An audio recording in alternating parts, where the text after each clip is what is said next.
Nick and Jolie had been married for 3 years, though Nick wouldn't have tied the knot if circumstances hadn't made it advantageous. Jolie became the sole owner of her father's business following his sudden and untimely death from a stroke. As the only child, she inherited his entire estate, a vast fortune that caught Nick's eye. He was a charming drifter, adept at living off others, particularly wealthy women. When he met Jolie, her position as the heir to such a massive empire sealed the deal for him. Jolie, mourning her beloved father, was vulnerable. Her father had been her rock and her guide, and losing him shattered her world. Nick capitalized on her grief, presenting himself as her emotional anchor. His seemingly endless care and support captivated Jolie, who saw him as her savior during the most challenging time in her life. What she didn't realize was that her loss had triggered Nick's most opportunistic tendencies. He played the perfect partner, concealing his true motives behind a mask of devotion. Nick's initial plan was simple: stay with Jolie until a more lucrative opportunity presented itself. But when he realized the extent of her inheritance, he knew she was his ultimate prize. He wasted no time proposing to her, though he suggested they wait until her mourning period ended to avoid appearing insensitive. Nick was a master of manipulation, and he carefully crafted his behavior to ensure Jolie fell deeper under his spell. However, there was one obstacle Nick hadn't anticipated: Jolie's godfather, Mr. Chinland. A close friend of her late father and a key figure in the company, Mr. Chinland saw through Nick's facade almost immediately. Though he recognized Jolie's infatuation and her resolve to marry Nick, Mr. Chinland was determined to protect her interests. He insisted on a prenuptial agreement, framing it as essential for safeguarding the business. "Honey, it's just a precaution for the company. You know how important it is to keep things professional," Jolie said, echoing Mr. Chinland's reasoning. Nick was livid. "Are you serious, Jolie? Do you think I care about your money?" "This is insulting," he protested, his pride clearly wounded. "Nick, it's not about that.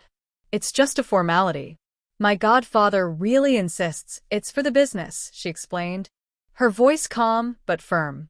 Jolie might have been inexperienced when it came to managing finances, but she wasn't naive about standing her ground when it mattered. Once she set her sights on something, she rarely wavered. Cornered, Nick reluctantly signed the prenuptial agreement. The terms were crystal clear: everything Jolie inherited from her father, the business, properties, and assets, would remain hers alone, regardless of their marital status. Despite his frustration, Nick knew he had no choice. To him, it was a minor setback in a grander scheme. He was certain he could find other ways to benefit from Jolie's wealth once they were married. Nick assumed he would gain access to a share of the dividends, new property, and assets through his marriage to Jolie. However, the prenuptial agreement, crafted by a top-tier lawyer, prevented him from reaping these benefits. Still, Nick considered the marriage worthwhile. He believed he could discreetly access Jolie's wealth by skimming from their shared budget and accumulating capital in his name over time. But once again, Nick miscalculated. Mr. Chinland, loyal and meticulous, not only oversaw the financial operations of Jolie's business, but also managed her personal finances. Nick found himself with limited funds for personal use, tightly controlled and monitored. Despite this setback, he remained optimistic, believing that patience would eventually reward him. Soon, circumstances seemed to prove him right. From the moment they married, Jolie yearned to become a mother. She dreamed of starting a family, but each passing month brought new disappointment. At first, she blamed the stress of adjusting to her role as head of the company. Jolie had taken on immense responsibility after her father's death, often working long hours to ensure the business thrived. After more than a year of failed attempts, she sought help from specialists and underwent extensive medical testing. What Jolie had attributed to exhaustion turned out to be symptoms of a far more serious problem. Doctors diagnosed her with cancer. For nearly 2 years, she endured grueling treatments and endless suffering, with little improvement. Throughout her battle, Nick fulfilled the role of a husband in name only. His indifference and self-interest were painfully evident to those around him, though he believed he was masking his true feelings. Jolie was well aware of Nick's numerous affairs, though they were never openly discussed. Nick, deluded by his confidence in his ability to manipulate, assumed he had successfully maintained the facade of a devoted husband. In reality, his behavior was a source of widespread condemnation, from hospital staff to Mr. Chinland himself. Mr. Chinland, increasingly frustrated and powerless, was appalled by Nick's blatant disregard for Jolie's well-being. He couldn't understand why she clung to a marriage that offered her nothing but heartache. He also feared for the future of her estate. Jolie had no will, and if she passed away, Nick would become her sole heir. The thought of Nick inheriting the legacy she and her father had built filled Mr. Chinland with dread. He was certain that Nick would squander everything, years of effort and dedication gone in the blink of an eye. The notary cleared his throat, drawing everyone's attention to the long-awaited moment. "Mr. Nicholas Thompson," he began formally, "you are mentioned in the last will and testament of Mrs. Jolie Macmillan." Nick straightened up in his seat, throwing a quick glance at his mistress, Shirley, who gave him an encouraging smile. He couldn't decide whether he was more anxious or irritated, but he managed to hold a calm facade. The notary continued, reading directly from the document. "To my husband, Nick, who stood by my side throughout our marriage, I leave the same loyalty and love he offered me. Emptiness. Nick, you will receive nothing from my estate. Every penny, every asset, and every piece of property inherited from my beloved father is legally secured in my trust, outside your reach. The prenuptial agreement ensures this, as does the new trust established shortly before my passing. Nick, your deceit was a cruel but valuable lesson for me. I hope you find meaning beyond your shallow pursuits." Nick's jaw clenched as whispers of disbelief filled the room. Shirley shifted uncomfortably beside him, realizing she might have bet on the wrong horse. The notary raised his hand for silence and continued, addressing the room. "The entirety of my estate, including the Macmillan Company, real estate, and all financial assets, is to be split between three entities: my godfather, Mr. Philip Chinland, who has been like a second father to me, my dear friend, Kurt Turgan, who stood by me in my darkest days, and my son, Ethan Macmillan." The room froze. Nick's head snapped toward Kurt and the stroller he had wheeled into the office. "Son?" Nick stammered. "What son? Jolie didn't have any children." Kurt finally broke his silence, his voice calm and steady. "That's where you're wrong, Nick. Ethan is Jolie's son, conceived through IVF and born with the help of a surrogate. Jolie wanted to ensure her legacy continued, no matter what happened to her. She planned everything. She didn't need you for this part of her life." Nick's face turned crimson. His mind raced, piecing together what had clearly been a well-executed plan. Jolie had outmaneuvered him completely. She hadn't just safeguarded her assets, she had created a future without him, ensuring her son would be protected and surrounded by people she trusted. "And as for you, Nick," Kurt added, his tone laced with satisfaction, "you were never part of her plans." Nick slammed his fist on the table, rising to his feet. "This is absurd. I'm her husband. I deserve something." The notary remained unfazed. "Mr. Thompson, all legal steps have been verified and are binding. There is nothing more to discuss." Shirley, sensing the futility of the situation, whispered, "Nick, let's go." But Nick, too enraged to leave quietly, turned to Mr. Chinland. "You knew about all this. You orchestrated this," he accused. Mr. Chinland simply smirked. "No, Nick. Jolie orchestrated it. She was far more brilliant and resilient than you ever gave her credit for." Nick stormed out of the office, dragging Shirley behind him, while the others exchanged knowing glances. Kurt leaned down to adjust Ethan's blanket, his expression softening as he whispered to the baby, "Your mother was a fighter, little one. She made sure you'd have everything you need."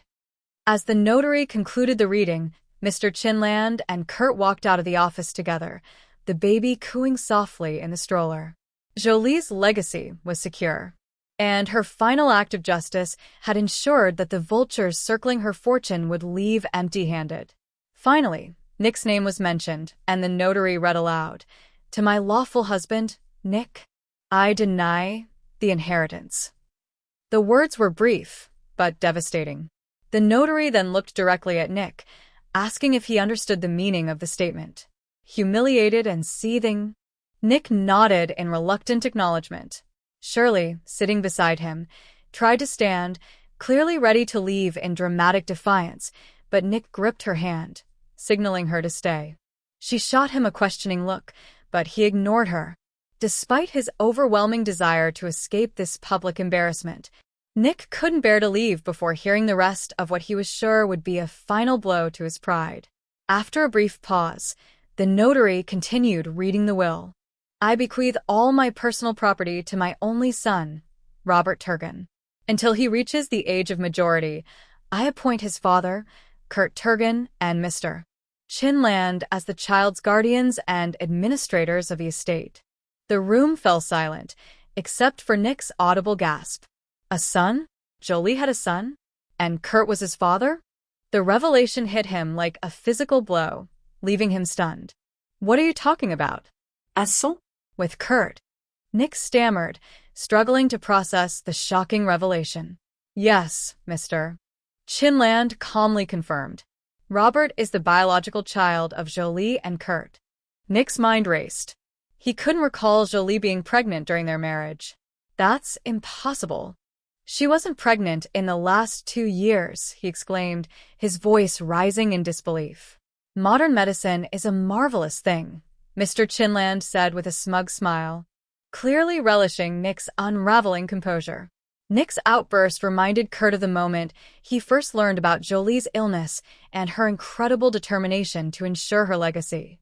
He vividly recalled the conversation they'd had 2 years earlier when Jolie revealed her plan. At the time, Kurt had been horrified by her diagnosis and her calm acceptance of her fate. She had spoken with clarity and resolve about her desire to become a mother, despite her prognosis. "I preserved my eggs before starting treatment," Jolie had told him, her voice unwavering. "I know I probably won't live to see my child grow up, but I want to give them a chance to live. Growing up without a mother was hard for me, but I always felt her love and protection, even from afar." Kurt had been hesitant. "And what about Nick? Does he agree to raise this child alone?" he asked cautiously. Jolie's expression turned resolute. He won't get the chance. "I know Nick too well. He would only see the child as a way to access money and live off the inheritance. He's not fit to be a father." Her words stung with the bitterness of betrayal. "Then, what do you want to do about it?" Kurt asked, sensing that Jolie had already devised a plan. "That's why I wanted to speak to you, Kurt," Jolie said, hesitating for the first time. "I need your help. I want you to be the father of my child." Kurt was stunned. "Me? Jolie, you have a husband. Are you serious?" "Yes, I have a husband," Jolie replied matter-of-factly. "And I'll remain married to him until the day I die. But I can't trust him with this. I preserved my eggs, but I'll need biological material from someone I trust completely, and I trust you. Of course. I also need a surrogate to carry the baby. Thankfully, those services exist now." Kurt had struggled to comprehend her request at the time, but Jolie's unwavering determination eventually convinced him to agree. He realized that helping her fulfill her wish would honor their friendship and ensure her legacy lived on. Now. Standing in the notary's office, Kurt watched as Nick's carefully constructed facade crumbled completely. Jolie's meticulous planning had left no room for Nick to exploit her fortune, and her ultimate act of defiance ensured that her son would be surrounded by love and protected from Nick's greed. Nick slumped in his chair, defeated, while Kurt held his head high, a quiet sense of satisfaction settling over him. Jolie's plan had worked perfectly, and her legacy was safe from the man who had sought to take everything from her. At first, Kurt thought Jolie's proposal was absurd, the desperate musings of someone clinging to the last threads of hope. Yet, as she outlined her plan, he realized how much thought and preparation she had already put into it. She had meticulously researched the legalities, arranged for the services of a reputable reproductive clinic, and even found a surrogate mother willing to carry her child. Kurt, Jolie began, her tone pleading yet determined. "I could easily use a donor to father the baby. But that's not what I want. This child isn't just about leaving a piece of me behind. It's about trust. I need someone I know will raise this child with love and integrity. When I thought about it, you were the only person I could turn to. You're reliable, compassionate, and most importantly, I trust you completely. I know you'll be a wonderful father." Kurt stared at her, stunned, unsure how to respond. Jolie continued, her voice soft yet firm. "After what happened with Nick, I've learned the hard way that not everyone values honesty or family the way you do. I don't want this child to grow up surrounded by people like Nick, people who see money as the only thing worth pursuing. I've outgrown my naivety. Nick taught me that painful lesson. But you don't need anything from me. You have your own life, your own success. That's why I know you're the right choice." Kurt tried to process her words. "Jolie, I'm not sure what to say. I've always envisioned becoming a father in a more traditional way, with a wife, a family of my own. This is a lot to take in." "I understand," Jolie replied gently. "Take your time. Think about it. I don't need an answer right away. And if you say no, I'll find another way. But please, just consider it." Her reasoning was impossible to ignore. Kurt knew she was right about one thing. The child's future would depend on being raised by someone who could protect them from the greed and selfishness that had plagued her life. Still, he wasn't ready to make such a monumental decision alone. "I'll need to talk to my parents about this," he admitted. "If I go forward with this, I'll need their support. Raising a child isn't something I can do in isolation." Jolie nodded. "Of course. But please keep it between us for now. I don't want anyone else knowing, not yet." The conversation with Kurt's parents was as challenging as he'd feared. His father, pragmatic and calm, listened carefully and assured Kurt of his full support. "If this is what you choose, we'll be here for you," he said simply. His mother, on the other hand, struggled with the idea. "She's asking a lot of you," she said, her voice tinged with worry. "I've always liked Jolie, and my heart breaks for her. But this is a huge responsibility, Kurt. You'll be tied to this child forever. Are you sure this is what you want?" Kurt nodded, though his mother's concern mirrored his own lingering doubts. "I know it's not what you imagined for me, Mom. It's not what I imagined either. But this child, Jolie's child, deserves a chance.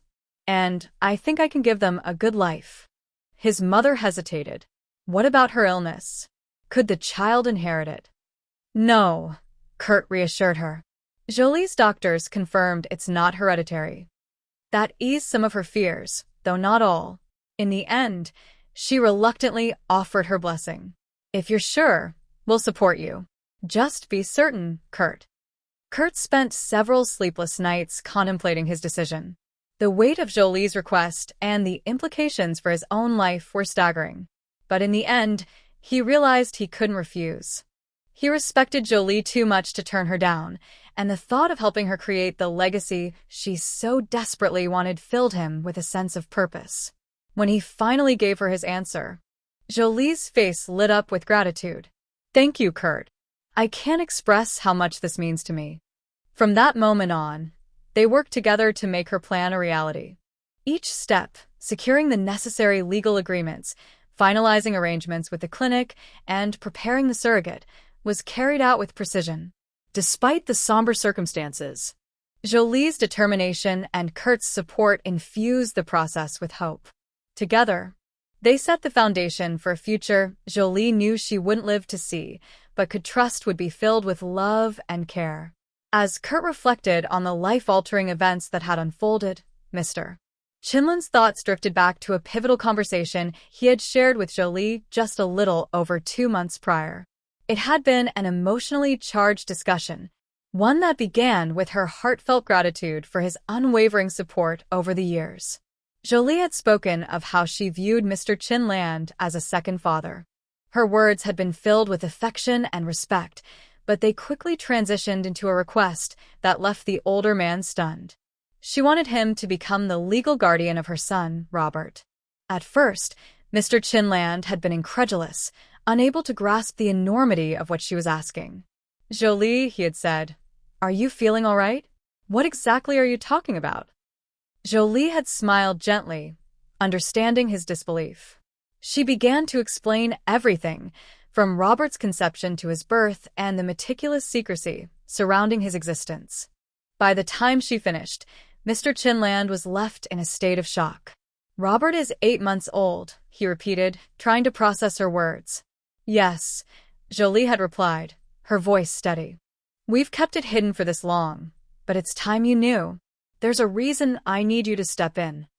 She explained her plans. Her will had already been drafted, held securely by a notary. But she wanted to ensure Robert's future would remain safeguarded no matter what. While Kurt's parents were part of the plan, Jolie wanted Mr. Chinland to have legal rights as well, as a backup guardian in case the unexpected happened. But what about Nick? Mr. Chinland had asked cautiously. "Jolie, don't you think this will provoke him in ways that could be dangerous? I know you despise him, and frankly, he's earned that, but are you sure this is how you want to handle things?" Jolie's expression hardened. "Nick deserves this. He values money more than anything else, and that's exactly where I'll hit him. He comes to visit me at the hospital as though it's a chore. Do you know he's brought girlfriends here? Right in front of the staff, who know I'm his wife. The humiliation is endless." Mr. Chinland nodded silently, his expression grim. "For 2 years, I've lived with this decision," she continued. "I've had ample time to reconsider, but nothing has changed. I want him to discover everything when my will is read. Let him know that the money he values so much has passed him by, and why. Let him stew in his own failures." Mr. Chinland shifted uncomfortably. "I understand your anger, Jolie, but this level of vengeance, don't you think it will only bring more bitterness?" "I don't care about bitterness," Jolie said, her voice steady. "I cared for Nick deeply once. I loved him with every fiber of my being, but he squandered that love. He mocked my illness. He betrayed me, and now he will face the consequences. I'm not doing this for vengeance alone. I'm doing this to ensure Robert's safety, to protect what my father worked so hard to build. Nick will never touch a cent of it." The elderly man sighed, seeing the resolve in her eyes. He made a few more attempts to dissuade her, but it was clear that Jolie's mind was made up. Her conviction was unshakable, and Mr. Chinland could do nothing but respect her wishes. As he left that day, his heart felt heavy. He admired Jolie's strength, but he couldn't shake the feeling that this final act of defiance would have ripples far beyond what even she anticipated. Nonetheless, he promised himself that he would honor her will and protect Robert as she had asked. "Exactly," Kurt said with a sigh. "I can't help but wonder if she wanted to hit him where it hurts the most. But at the same time, I wonder if this whole thing would have been simpler if he'd just never known." Mr. Chinland gave Kurt a thoughtful look. Jolie was not the kind of person to leave things unsaid or unresolved, especially when someone like Nick was involved. She didn't just want to protect Robert, she wanted Nick to understand, even if only for a moment, the depth of his betrayal. That kind of clarity can only come when someone faces the truth head-on. "I suppose," Kurt replied, gazing down at Robert, who gurgled happily in the stroller. "But it's exhausting. The drama, the fighting, it's the last thing I want for him." "And that," Mr. Chinland said, placing a hand on Kurt's shoulder, "is exactly why Jolie chose you. She trusted you to rise above it, to give Robert a life free of that chaos." They continued their walk, the weight of recent events beginning to dissipate as the cool breeze rustled through the trees. The vibrant energy of the world outside the notary's office felt like a fresh start, a stark contrast to the suffocating atmosphere they had just left behind. "You know," Kurt said after a long pause, "despite everything, I'm grateful. Jolie gave me the greatest gift anyone could ever give. I just hope I can do right by her." "You already are," Mr. Chinland reassured him. "And you'll continue to do so, step by step. Jolie wouldn't have entrusted you with Robert if she had any doubts." As they walked on, Kurt felt a small but powerful sense of closure.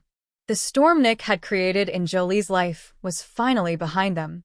What lay ahead was the promise of something much brighter, a future built on love, respect, and the unwavering bond between a father and his son. And in that moment, as they strolled along the quiet path with the sun breaking through the clouds, it was as if Jolie herself was smiling down on them, her final act of defiance, paving the way for a legacy of peace and hope. Nick sat up straighter, his bloodshot eyes gleaming with the remnants of a malicious idea. If Jolie loved anything in this world, it was her son, Robert. The very thought of him was like fuel to the fire of Nick's hatred. He knew that revenge against her memory could only be exacted by striking where it would hurt the most, through the child she had fought so hard to bring into this world. In his twisted mind, Nick reasoned that disrupting Robert's life and causing turmoil for Kurt, Mr. Chinland, and everyone who had protected Jolie's legacy would be the ultimate revenge. He started to plan his next move, reaching out to some old acquaintances who had no qualms about bending the law. Nick's first course of action was to investigate Robert's guardianship. He was aware that being Jolie's husband might not have given him rights to her estate, but it could still complicate matters. Perhaps he could create enough legal trouble to tie up the guardians in court, draining their time and money. Using the little cash he had left, Nick hired a seedy lawyer known for taking on dubious cases. He instructed the lawyer to challenge the guardianship arrangement on the grounds that he, as Jolie's husband, should have been considered first in line to care for her child. The lawyer, sensing an opportunity for profit, eagerly agreed. "This is going to be tough," he warned Nick. "But with enough pressure and the right connections, we might be able to make things messy for them." "That's what you want, right?" Nick grinned. Messy doesn't even begin to cover it. Unaware of Nick's scheming, Kurt focused on raising Robert. He poured all his energy into being a good father, learning to navigate the complexities of parenthood with the help of Mr. Chinland and his own family. Robert was thriving, surrounded by love and care, his bright smile a constant reminder of Jolie's strength and resilience. Kurt had no regrets about his decision to honor Jolie's wishes, even though it came with challenges. He often visited her grave, sharing his thoughts and updates about Robert as if she could hear him. "I hope you're proud of how things are turning out," Kurt said during one visit. "I promise I'll keep our son safe." But Kurt's peace was short-lived. One morning, a formal notice arrived, informing him of Nick's challenge to Robert's guardianship. The legal document accused Kurt and Mr. Chinland of conspiring to deny Nick his rightful place in the child's life. The accusations were baseless, but carefully worded to create doubt. Kurt felt a wave of anger and disbelief. He didn't care about Jolie when she was alive. Now he wants to use her son to satisfy his twisted ego, he fumed, pacing the room. Mr. Chinland remained calm. "This is exactly the kind of move I expected from someone like Nick. Don't worry, we'll fight this. He won't get anywhere near Robert." The two men quickly assembled a team of top-notch lawyers to counter Nick's claims. They provided irrefutable evidence of Nick's unfit character and his neglectful behavior during Jolie's final years. Meanwhile, Kurt focused on shielding Robert from the fallout, determined not to let Nick's venomous actions affect the boy's happiness. As the legal battle unfolded, Nick grew more desperate. His funds were running out, and his once loyal lawyer began to lose interest in the case. Nick's plan to gain custody of Robert was crumbling, but his hatred for Jolie's memory only deepened. In one final act of desperation, Nick attempted to approach Kurt directly, showing up unannounced at his house. "You think you're better than me? You're just a puppet carrying out Jolie's orders," Nick shouted, his voice slurred from alcohol. Kurt stood firm, refusing to let Nick's rantings shake him. "You'll never have a place in Robert's life.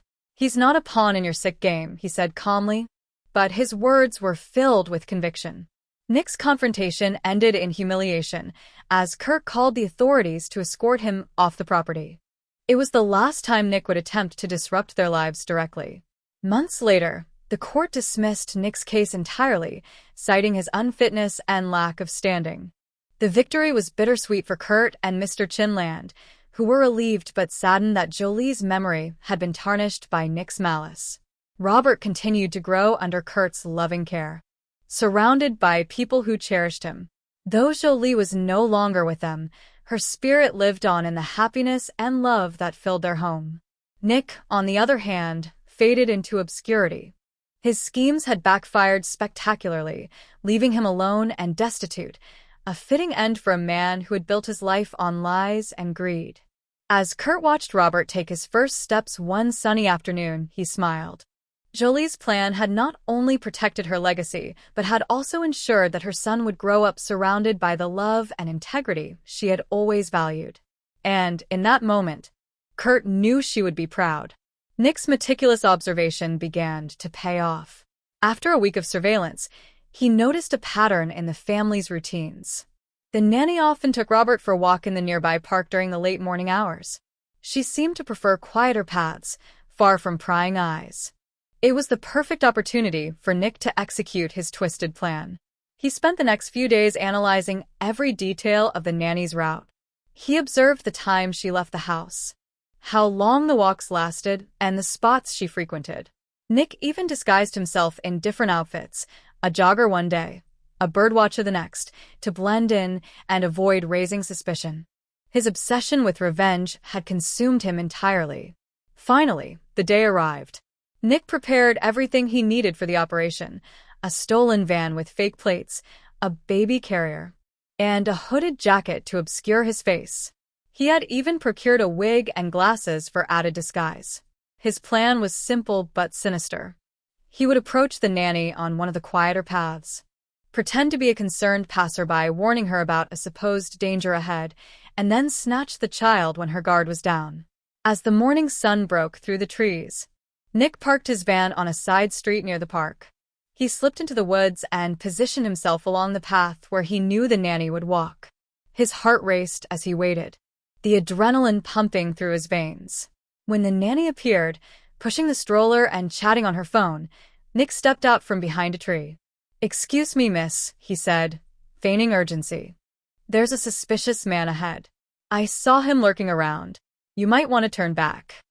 The nanny looked startled but thanked him politely.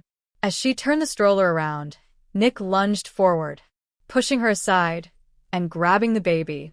The nanny screamed, but Nick was already sprinting toward the van with Robert in his arms. The cries of the baby echoed through the park as Nick shoved him into the van and sped away, leaving chaos in his wake. Nick had planned to drop Robert off at an orphanage far from the city, ensuring no connection could be traced back to him.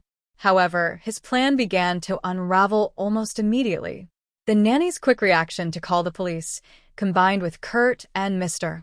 Chinlin's influence, mobilized law enforcement faster than Nick had anticipated.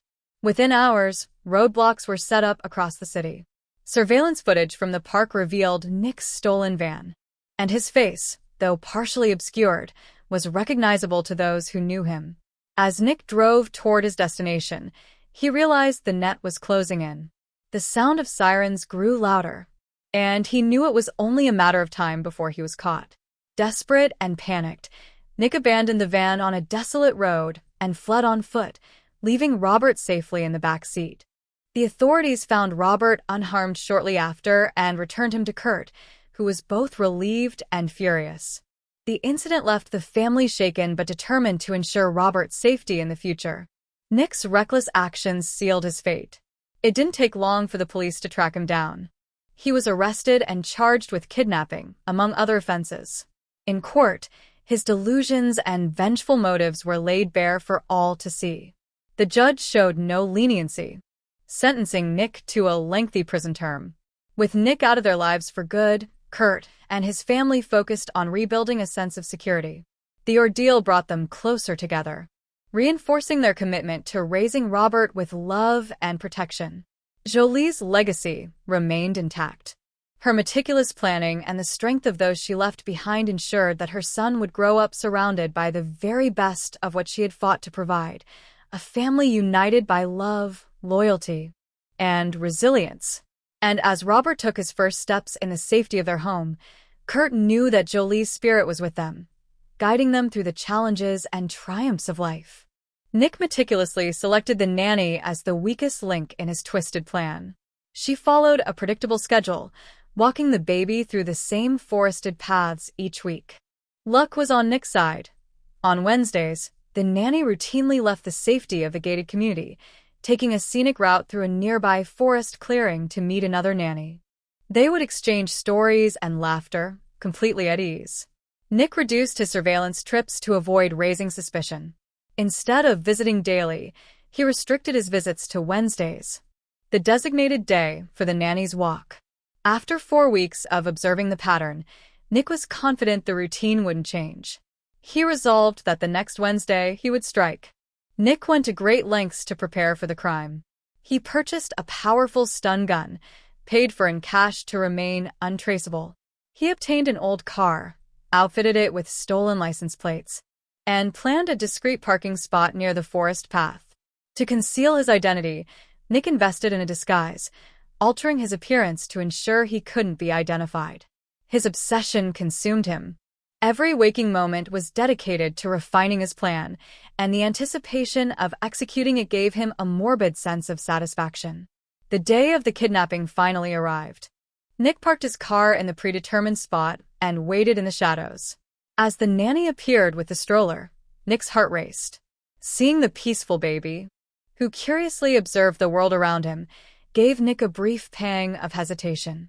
But his deep-seated hatred for Jolie overpowered any doubts. Nick approached the nanny under the guise of concern, but his intentions quickly became evident. He shoved the woman to the ground, knocking her unconscious with a stun gun. As he reached for the child, he suddenly felt a sharp blow to his head. Disoriented, he collapsed, only to find himself restrained by an elderly man who chastised him sternly before tying him up. Nick slipped into unconsciousness. The man who intervened was Mr. Mayo, a gamekeeper well known among the elite communities nearby. His house, hidden behind dense foliage near the clearing, was a sanctuary he had maintained for years. That day, returning from a store run, he noticed something suspicious. A man, dressed entirely in black despite the morning heat, lingered in the area. "I saw him lurking, and it didn't sit right with me, Mr. Mayo explained to the police later. "Years of tracking wildlife have taught me how to move quietly. I decided to keep an eye on him. When he attacked the woman and reached for the baby, I couldn't just stand by. I grabbed a stick and hit him before he could do more harm." The officers praised Mr. Mayo for his bravery, dubbing him a local hero. Journalists gathered to report on the incident, but the humble gamekeeper declined the spotlight. "I only did what anyone should do," he insisted, retreating to his home through a hidden path to avoid attention. Later that day, Kurt visited Mr. Mayo to express his gratitude. "Thank you for saving my son," Kurt said, his voice thick with emotion. "Robert is a strong boy, but I can't imagine what could have happened if you hadn't intervened. I owe you everything." Mr. Mayo shook his head modestly. "You owe me nothing. I did what anyone should. The little one deserves to grow up safe, surrounded by love." Kurt offered assistance or a reward, but Mr. Mayo simply smiled. "The best thanks is seeing that boy happy and healthy. That's all I need." Mr. Mayo was deeply moved by the story Kurt shared. The layered tale of Jolie's illness, her strength in orchestrating her son's future, and Nick's despicable descent into bitterness resonated with him. Despite living a life of isolation in the woods, the gamekeeper's sense of justice was keen. "I have to say," Mr. Mayo began, "Jolie was extraordinary. She didn't just think about herself. She thought about her child, his guardians, and even her enemies in a way that forced them to face their true selves. It's rare to see such foresight and strength. But as for Nick, don't blame yourselves for what he became. He didn't need much to turn dark. He was already rotten to the core." Kurt felt a profound sense of relief hearing this from someone with no stake in the matter. Mr. Mayo's words validated his feelings and helped dispel the lingering guilt that had been weighing on him. "You've helped me more than you realize, Mr. Mayo. Your actions saved Robert's life, and your wisdom has given me clarity. I can't thank you enough," Kurt said earnestly. "Oh, nonsense," Mr. Mayo replied gruffly. "You've got a good head on your shoulders, Kurt. You've been through a lot, and you'll keep going for your boy. Just keep doing what you're doing, and don't let guilt cloud your judgment." As time passed, The wounds left by Nick's actions began to heal. The court's verdict was swift and decisive, sentencing Nick to several years in prison for his attempt to kidnap Robert. For Kurt, this brought much-needed closure. Nick's imprisonment allowed the family to breathe easily and rebuild their lives. Mr. Chinland took his role as Robert's godfather and guardian seriously, visiting regularly to spend time with the boy and assist Kurt with parenting duties. He became a steady presence in Robert's life, often recounting stories about Jolie and her strength. Kurt, too, found hope in new relationships. He met a kind-hearted single mother whose daughter was in the same kindergarten as Robert. The two children quickly became friends, and their bond brought Kurt and the woman closer together. Kurt's parents were thrilled, seeing the potential for their son to find happiness again. They dreamed of Kurt building a loving family with this new woman, envisioning Robert surrounded by siblings and the warmth of a nurturing home. Through all these changes, Kurt stayed true to his promise to Jolie. He ensured that Robert would never forget his mother. The house was filled with photos and videos of Jolie, and Kurt often sat with Robert to share stories about her. "Your mother loved you more than anything," Kurt would say, showing Robert a picture of Jolie holding him as a baby. "She wanted to make sure you were happy and cared for, even if she couldn't be here. She's always with us, watching over you." Robert, with the innocence of a child, would smile and nod, sometimes pointing to the sky and saying, "Mama's a star now." Kurt's dedication to preserving Jolie's memory created a sense of connection for Robert that would last a lifetime. The boy grew up surrounded by love, learning about the incredible woman who gave him life and ensured his future even in her final days. Life in Kurt's household eventually found its rhythm. The presence of people like Mr. Mayo and Mr. Chinland, coupled with the growing relationship between Kurt and the single mother, brought a sense of security and happiness to the family. Jolie's strength and foresight had left a legacy far greater than Nick could have ever imagined. Her son, Robert, thrived in a home filled with love, protected from the bitterness and greed that had threatened him. Even in her absence, Jolie remained the heart of her family, her love and sacrifices shaping the lives of those she left behind. Her story became a testament to resilience, love, and the enduring power of a mother's care.